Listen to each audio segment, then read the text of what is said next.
हम सीख रहे ट्रेडिंग ऑर्गेनाइजेशन का अकाउंटिंग और पार्ट 47 में मैं सतीश आप सबका स्वागत करता हूं। अब हम यहाँ पे परचेस प्रोसेस पहले सीखने वाले, यानी कि इसका थ्योरी जानने वाले। पहले थ्योरी समझेंगे तभी तो हम प्रैक्टिकल सीख पाएंगे। तो परचेस प्रोसेस होता क्या है, कैसे होता है ट्रेडिंग ऑर्गेनाइजेशन के अंदर। यहाँ पे परचेस प्रोसेस बहुत इंपॉर्टेंट होता है। सबसे पहले इंपॉर्टेंट होता है परचेस ऑर्डर। परचेस ऑर्डर क्या होता है इसके बारे में हम डिटेल में जानेंगे। पहले परचेस ऑर्डर होता है परचेस प्रोसेस में, उसके बाद आता है रिसीव नोट, उसके बाद रिजेक्शन आउट, उसके बाद परचेस वाउचर और उसके बाद डेबिट नोट। ये वर्ड्स शायद आपके लिए नए रहेंगे, ये नाम भी आपके लिए नए रहेंगे, तो लेकिन इसका डिटेल में हम समझने वाले कि इसका यूज़ कभी करने वाले। टैली के अंदर हम प्रैक्टिकली भी देखने वाले टैली प्राइम के अंदर कि एंट्री कैसे हमें करनी है। परचेस प्रोसेस के बाद अंदर ये सारी चीज़ें होती है। वैसे ही सेल्स प्रोसेस में भी होता है। तो सेल्स प्रोसेस में क्या क्या चीज़ आती है ये देखिए।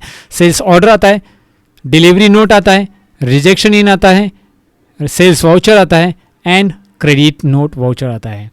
अब हम परचेस प्रोसेस को समझ लेते हैं एक एक करके पहले कि कैसे परचेस ऑर्डर होता है। परचेस ऑर्डर आखिरकार होता क्या है। जैसे आप ऑनलाइन फूड ऑर्डर करते हैं, तो आपको फूड ऑर्डर करना है या फिर आप होटल में जाते हो फूड ऑर्डर करते हो, तो वहाँ पे जो वेटर है वो क्या करता है, आपके ऑर्डर लिख के लेता है, राइट। तो वो ऑर्डर लिख के लेता है और उसके हिसाब से आपको वो फूड डिलीवर कर देता है आपके टेबल पे। वैसे ही आपको क्या करना है कि आपको बहुत सारे गुड्स ऑर्डर करने रहते हैं किसी पार्टी को, तो आप उसे कॉल करोगे उस पार्टी को और आपके जितने भी गुड्स इन्वेंटरी रिक्वायर्ड है आपके मतलब शोरूम में आपको रखने हैं या फिर आपके मॉल में आपको रखने हैं, तो वो सभी के सभी आप ऑर्डर करोगे। सबसे पहले प्रोसेस आएगी कि भाई आपको पहले गुड्स को ऑर्डर करना पड़ेगा जो इन्वेंट्री आपको रिक्वायर्ड है, क्योंकि आपको पता है सपोज अभी फ्राइडे सैटरडे संडे आ रहा है। सैटरडे संडे है तो आपको पता है कि मॉल में ज़्यादा भीड़ होने वाली है आपके, तो आपके वो गुड्स सभी के सभी आपको लाके रखने पड़ेंगे आपके मॉल के अंदर या फिर आपके शॉप के अंदर, आपके शोरूम के अंदर। तो उसके लिए आपको पहले गुड्स को ऑर्डर करना होगा। तो उसका ऑर्डर का आपको रिकॉर्ड भी मेंटेन करना पड़ेगा और वो रिकॉर्ड हम टैली की अंदर कैसे करेंगे वो देखेंगे। क्यों ऑर्डर का रिकॉर्ड मेंटेन करना है, क्योंकि हमने जो ऑर्डर किया उसी के अगेंस्ट उन्होंने गुड्स भेजे कि नहीं भेजे वो चेक करने के लिए, क्रॉस चेक करने के लिए तो चाहिए। क्योंकि हम एक कंपनी को ऑर्डर नहीं करने वाले, हम बहुत सारे प्रोडक्ट ऑर्डर करने वाले। हमारा एक बड़ा सा मॉल है या बड़ा सा शोरूम है जहाँ पे बहुत सारे गुड्स हम रखने वाले बड़े से शॉप में। तो आपको किसके कितने ऑर्डर किए थे गुड्स वो भी याद रहना चाहिए, उसने उतने गुड्स डिलीवर किए कि नहीं किए वो भी आप ट्रैक कर सकते हैं ना। इसलिए परचेस ऑर्डर मेंटेन करना बहुत ज़रूरी है। ऑर्डर मेंटेन होता है तो आपको पता चलता है कि उसने वो गुड्स भेजे कि नहीं भेजे, राइट। पहली चीज़ तो ये आपको समझ में आएगी परचेस ऑर्डर के बारे में। जब परचेस ऑर्डर हमने किया तो पार्टी के पास ऑर्डर गया। पार्टी आपकी क्रेडिट कस्टमर्स है, आप मतलब आप उनको एक महीने का बिल एक साथ पे करते हैं। तो क्रेडिट सप्लायर है, आई मीन टू से कस्टमर नहीं, तो क्रेडिट सप्लायर है, यानी कि उनको आप बाद में पेमेंट करने वाले हो। तो पहले वो क्या करेगा, पेमेंट का बाद में होगा हिसाब किताब। पहले वो आपको गुड्स भेज देंगे जो आपने ऑर्डर किया है, राइट। तो आपने ऑर्डर किया है, गुड्स आ गए आपके पास, तो रिसिप्ट नोट बनेगा आपके टैली के अंदर। देखिए ऐसा होता है जब आप गुड्स ऑर्डर करते हो और ऑर्डर करने के बाद तुरंत बिल नहीं आता है, बिल वो बाद में भेजेंगे आपको। पहले आपको क्या होगा, गुड्स रिसीव होगा, तो उन्होंने तुरंत दूसरे दिन आपको गुड्स भेज दिए या नेक्स्ट डे या उसी दिन आपको गुड्स भेज दिए, तो आपके पास गुड्स रिसीव हो गए। उसके लिए आपको एक रिसिप्ट नोट बनानी ज़रूरत है और कौन से ऑर्डर के रिसीव हो गए वो भी आप रिसिप्ट नोट में मेंशन कर सकते हैं। टैली प्राइम के अंदर वो भी दिया है कि आप कैसे ऑर्डर के अगेंस्ट गुड्स को रिसीव करना है और रिसीव करने के बाद वो मेंशन करना है कि हाँ मैंने 40 गुड्स ऑर्डर किए थे और 40 गुड्स रिसीव हो चुके हैं। वो आप एंट्री कर सकते हैं टैली प्राइम के अंदर, उसे रिसिप्ट नोट बोलते हैं। गुड्स रिसीव, पहले तो गुड्स ऑर्डर किया, गुड्स पार्टी ने भेज दिए, बिल बाद में भेजेंगे। मैंने आपको बोला क्योंकि वो क्रेडिट पार्टी है, क्रेडिट सप्लायर है, आप उनको पेमेंट बाद में करने वाले हो, राइट। तो पेमेंट बाद में करने वाले, तो गुड्स तो पहले आ गए, गुड्स रिसीव की एंट्री आप पास करो। लेकिन इस गुड्स रिसीव होने के बाद आप गुड्स को वेरीफाई करोगे, चेक करोगे कि प्रॉपर रिसीव है कि नहीं। लेकिन उसमें से कुछ गुड्स खराब निकले, तुरंत जब आपको गुड्स मिले तभी आपने चेक किया और कुछ गुड्स खराब निकले, तो आपने क्या किया, goods rejected before bill. Bill नहीं आया अभी तक आपके पास, गुड्स आए हैं, आपने तुरंत चेक किया रिसिप्ट नोट के टाइम पे और गुड्स आपने रिजेक्ट कर दिए।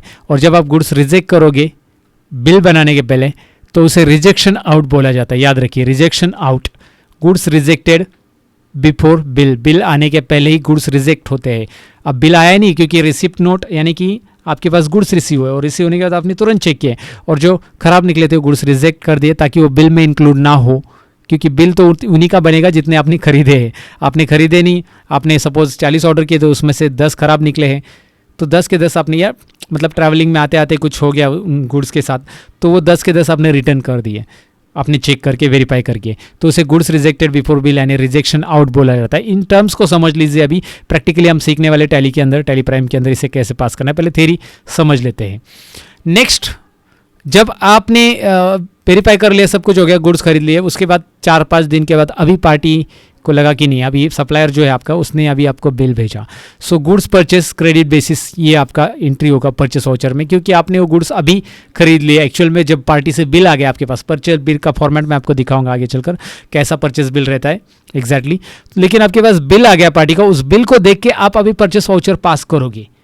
याद रखिए, आप बिल को देख के आप परचेस वाउचर पास करोगे, लेकिन आपके पास पहले से एंट्री बहुत सारी रहेगी कि आपने कितने गुड्स ऑर्डर किए थे, कितने रिसीव किए थे और कितने रिजेक्ट किए हैं। वो एक पर्टिकुलर बिल से ट्रैक होगा, बिल नंबर से ट्रैक होगा, एक ऑर्डर नंबर से ट्रैक होगा। बिल नंबर तो अभी आएगा, लेकिन ऑर्डर नंबर से ट्रैक होगा।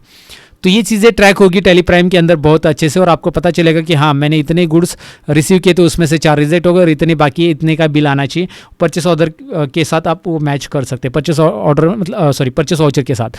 परचेस वाउचर का एक आपको बिल आएगा, जो पार्टी आपको बिल भेजेगी उसी को देख के आपको एंट्री करनी रहेगी। परचेस बिल की या परचेस रजिस्टर में आपको एंट्री करनी पड़ेगी परचेस बिल की। याद रखिए, मतलब ये कैसे करना है प्रैक्टिकली हम देखेंगे, लेकिन याद रखिए जब बिल आता है तो ही आप परचेस वाउचर में एंट्री करते हो, और तभी कहा जाएगा कि goods purchase on credit basis. अब तक गुड्स परचेस नहीं किया था, क्योंकि गुड्स क्या थे, ऑर्डर किए थे, फिर रिसीव हुए थे, रिजेक्ट हुए थे, ऐसी चीज़ें थी। ये परचेस प्रोसेस में चौथा वाउचर है जो हमें सीखना है गुड्स से रिलेटेड। और लास्ट वाउचर आएगा इसके बाद, अगर मैंने बिल भी बनाया, सब कुछ हो गया, चलो ठीक है, लेकिन उसके बाद कस्टमर में मैंने जिन कस्टमर को बेचा था गुड्स, वहाँ से कस्टमर से रिटर्न आ गए और अब हमारी बारी है कि हम सप्लायर को रिटर्न करें। अब कस्टमर से रिटर्न जब आएंगे तो सेल्स रिटर्न कहा जाएगा, उसे क्रेडिट नोट कहा जाता है, लेकिन फिलहाल ये डेबिट नोट हम पास करेंगे, क्योंकि हमारे पास वो गुड्स, हमारा बिल बन चुका है। बिल बनने के बाद देखिए, परचेस बिल बन गया है, अब बिल बनने के बाद कुछ गुड्स आपको सप्लायर को वापस रिटर्न करने हैं, तो उसे गुड्स रिटर्न कहा जाता है, डेबिट नोट में आएगा। ये बिल बनने के पहले था वो रिजेक्शन आउट था, बिल बनने के बाद है वो डेबिट नोट है। सिंपल वर्ड यहाँ पे याद रखना, और शॉर्टकट कीज़ भी यहाँ पे मैंने सामने उसकी दी है।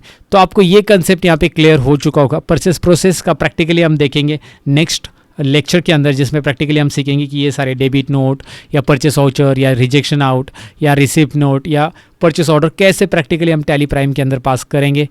प्रैक्टिकल तो ज़रूरी है, पहले थ्योरेटिकल मैंने ये सारी चीज़ें एक्सप्लेन की। Thank you very much for watching this part. Bye bye guides.